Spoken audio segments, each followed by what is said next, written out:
Smile greetings. You are watching my channel, Learn Sujok for free, and I am Tejal Uppal. Friends, this is the second course with 9 videos to be done in order to learn Sujok. In this course, you will learn the techniques of massage and moxibustion, which are very important tools for healing in Sujok. You must watch my videos in the order that they are given chronologically, and also watch each video till the end. Only then will you truly gain from this course. If you like my videos, then subscribe to my channel and press the bell icon next to it. Smile, welcome to you in this last video of this segment.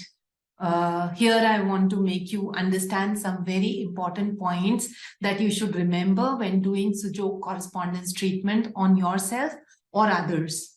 This treatment, though very simple, is very powerful and should not be taken casually. There are some precautions that you need to be following when doing the treatment. First of all, being that if you or the patient that you are treating is very weak, do not give very strong stimulus with the probe, etc. While massaging, always keep the condition of the patient in mind. A weak patient or a patient with very low energy might not be able to tolerate a very strong massage. So always adjust the strength of the massage, of your massaging, according to the condition of the patient in order to just stimulate his points and not hurt him in any way.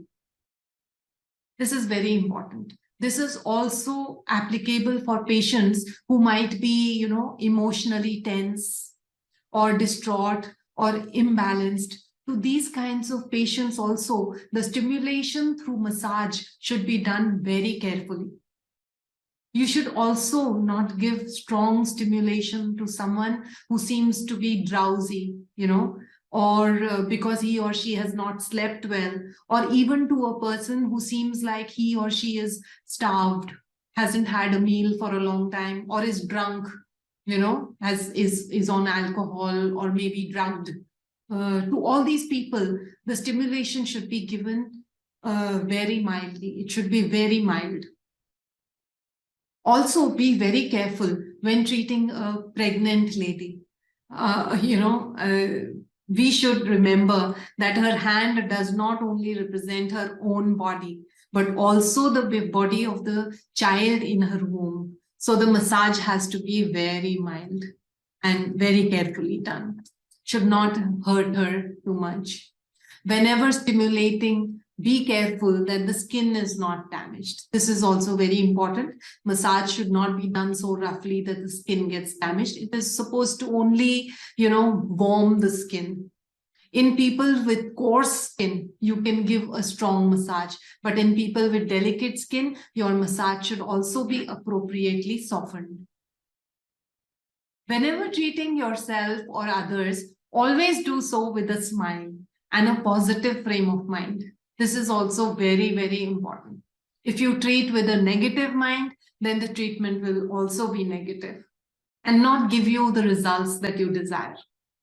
Always remember that this is a divine science, his science, and should be done happily and with a smile so as to instill faith and hope in the patient so that healing takes place much faster. Never treat if you are in doubt.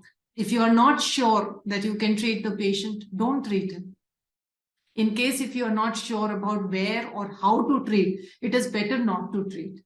Whenever treating, be very confident and have a feeling of complete faith in Sujok science. And this confidence and faith can come in you only when you thoroughly practice and master the correspondence systems.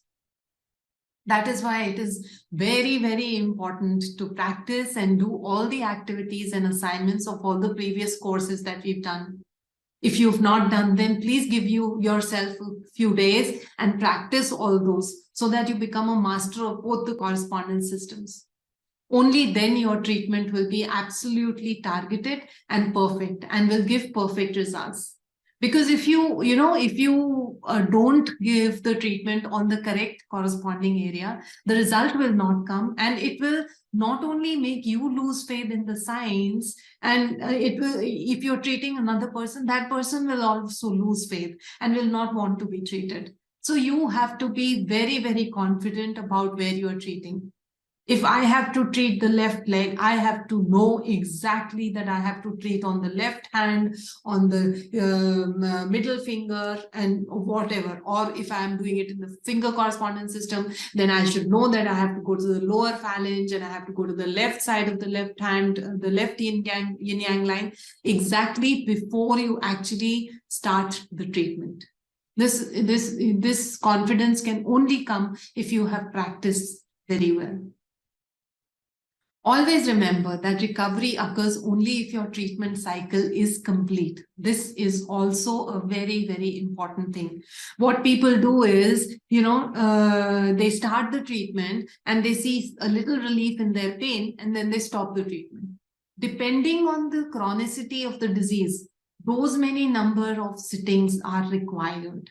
If the disease is chronic, you might need more than 3, 4, or 5 sittings. Incomplete or irregular treatment will result in relapse of the disease. So never leave the treatment incomplete. Patience and the due commitment is required to achieve the best and amazing results.